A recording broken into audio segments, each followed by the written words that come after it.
Assalamualaikum warahmatullahi wabarakatuh. Sebelum lanjut ke video, promo dulu. Gantungan kunci kaligrafi murah meriah, bisa custom nama sendiri, harga cuman 7 ribuan aja. Ada juga gantungan kunci anime Luffy dan Naruto cuman 5 ribuan. Dan ada juga lukisan wajah emas dan silver. Semuanya murah meriah, link ada di deskripsi. Selamat menonton.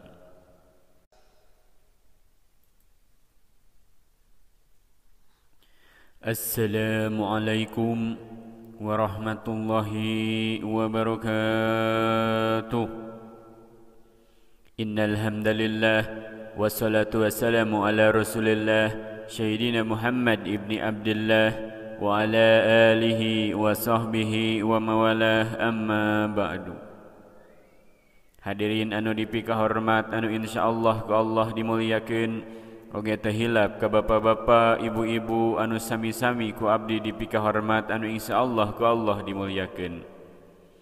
Puji miwa syukur urang sanggakeun ka Allah Subhanahu wa taala, anu alhamdulillah kalayan takdir timantena urang sadaya tiasa riung mungpulung patepung lawung patepang wajah dina tempat anu ieu barokah. Anu mudah-mudahan ayeungan teh singajantenkeun hiji wasilah ngengengkeun syafaatul udma dina poe kiamah, amin ya Allah ya rabbal alamin. Oge rahmat miwah salam mugi salalamina dicurah tur dilimpah ka paduka Rasul wasna Kangjeng Nabi Muhammad sallallahu alaihi wasallam. Tehilap ka para keluargana, sahabatna, tabiina, oge mudah-mudahan eta rahmat teh dugi ka urang sadaya, amin ya Allah ya rabbal alamin. Hadirin anu dipika hormat, ditingali-tingali teh loba jalma galau, bingung mikiran menih hese jodoh. Komo anu menginjak umur 20 ka luhur, anu meujeuhna kawin kalah ka hese neangan jodoh teh. Tetangga baraya geus loba nanyakeun iraha kawin, iraha kawin. Stres, tekanan kana pikiran teh. Yeuh keur pemuda-pemudi, jodoh teh di tangan Allah, jodoh geus diatur ku Allah, kabeh pasti aya jodohna. Saur Allah dina Al-Qur'an, wa min kulli syai'in halakna zawjaini la'allakum tadhakkarun. Dan segala sesuatu kami ciptakan berpasang-pasangan agar kamu mengingat kebesaran Allah. Kan aya jodoh teh anu gampang, aya anu kudu pake usaha heula. Nu penting urang yakin jeung berusaha. Lamun jodoh hese pisan berarti jodoh urang ditahan heula ku Allah. Bisa jadi jodoh urang teh terhalang gara-gara dosa urang. Sok we pikir-pikir, anu ngatur jodoh nyaeta Allah. Lamun urang hayang jodoh nya deketan Allah anu ngagaduhanana. Da ieu mah malah jauh jeung Gusti teh.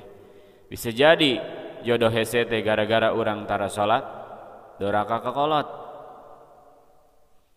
Lamun urang hayang gampang jodoh, deketan Allah ku cara ibadah jeung ngadoa supaya dipertemukan jeung jodoh urang.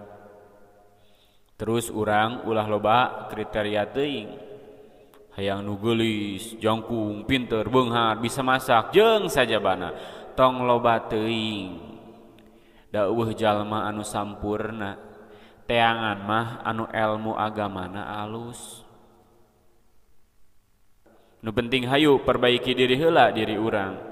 Da saestuna wanita-wanita yang tidak baik untuk laki-laki yang tidak baik, dan laki-laki yang tidak baik adalah untuk wanita yang tidak baik pula. Wanita yang baik untuk lelaki yang baik, dan lelaki yang baik untuk wanita yang baik. Ku Allah tos diatur jodoh urang teh, tos disiapkeun. Nu penting urang sabar, lamun hayang gancang jemput jodoh urang. Dari jodoh mah moal jauh di tempat pagawean urang. Urang kudu wani jeung tong loba teuing pilih-pilih.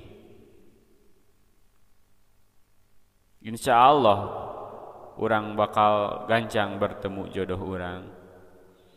Mudah-mudahan anu teu acan aya jodohna enggal-enggal aya jodohna, mudah-mudahan anu tos aya jodohna dilancarkeun dina nikahna, anu tos nikah mudah-mudahan sakinah mawadah warahmah amin ya Allah ya rabbal alamin.